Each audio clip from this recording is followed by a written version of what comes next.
সেরকম কি করিস? আমি আকাশের গার্লফ্রেন্ড, তাহলে আমি এখানে থাকবো না তো কি তুই থাকবি? গার্লফ্রেন্ড মানে কি?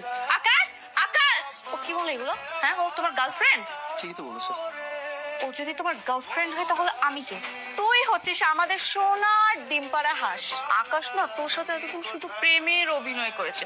তোর কি মনে হয় তোর মতো একটা গ্রামের গাইয়া মেয়েকে আকাশ সত্যি সত্যি ভালোবাসে? তোর যদি এটা মনে হয় তাহলে তুই সম্পূর্ণ ভুল ভাবছিস। আকাশ প্রথম থেকেই আমার বয়ফ্রেন্ড ছিল, আর এখনো না আমারই বয়ফ্রেন্ড আছে। মাঝখানে তোর সাথে যা হয়েছে না সাজানো নাটক মাত্র। কি বলছে? কি বলছে মানে? একদম ঠিক কথা বলছে, যা বলছে সবকিছু সত্যি। কেন করলে আমার সাথে এরকম? আর বাবা টাকার দরকার ছিল, আর সেই জন্য আমরা গ্রামের মুরগি খুঁজতেছিলাম। ভাগ্যিস তোমাকে পেয়ে গিয়েছিলাম। আমার মিষ্টি কথায় ভালোবাসাটা পুরো পটে গিয়েছিল। দেখো না কত ভালোবাসা। টাকার জন্য, টাকার জন্য আমার সাথে প্রেমের নাটক করছো, আর টাকা পাওয়া হয়ে গেছে ব্যাস, আমাকে চিনো না। একদম তুই ছি, তুই বান্ধবী, তোর মতো বান্ধবী থাকার থেকে তো শত্রু থাকা অনেক ভালো। টাকার জন্য না আমি সব কিছু করতে পারি। কতটা স্বপ্ন দেখছিল, ঘর বাদ আমাকে নিয়ে সংসার করবে, সবকিছু নষ্ট হয়ে গেল, তাই না? বেঈমান, প্রতারক, তুই টাকার জন্য আমারে ঠকাইছিস।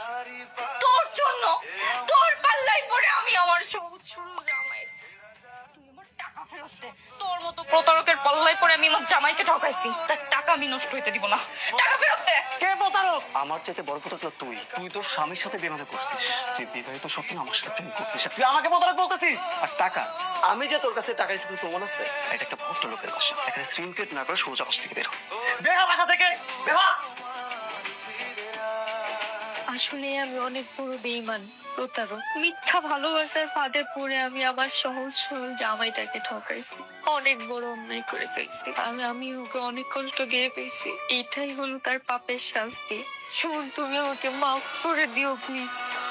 শোন, শোন The number you dialed is not in service. Please, ফোনটা ফোনটা অফ করছো কেন? আমি তোমার সাথে অন্যায় করছি, প্লিজ আমার মাপ চাওয়ার সুযোগ দাও। তুমি সেই ছেলেটা না কয়েকদিন আগে সেখানে কিডনি বিক্রি করেছিল? এই অবস্থা কিভাবে হলো? ভাগ্যে দোষ, যার জন্য আমি কিডনি বিক্রি করছিলাম। এই দুনিয়ার মানুষ খুব স্বার্থপর। তুমি আমার ফোন কেন ধরতেছো না? তুই ফোন দিছিস কাবারে? আমার দ্বারা অনেক বড় ভুল হয়ে গেছে। আমার মনে হয় শয়তানে ধরছিল মা। আমি সুমনের সাথে এত বড় অন্যায় কেমনে যে করে ফেলছি। আমি আমি আমি সুমন পা মাত্র ওর কাছে মাপ চেয়ে নেবো মা। আমি ওর সাথে যোগাযোগ করতে পারতেছি না মা। সুমনের সাথে তুই যে বেইমানি করছস, তোর মতো ভাই আমার দরকার নাই। ফোন রাখ। মানুষ এরকম স্বার্থপর কিভাবে হয়? হায়রে দুনিয়া, হায়রে মানুষ। আপনার কাছে একটা অনুরোধ স্যার। বলো। আপনি এই কথাগুলো কাউকে কইবেন না। আমি চাই না, আমি চাই না আমার বউয়ের দিকে কেউ আঙুল তুলে।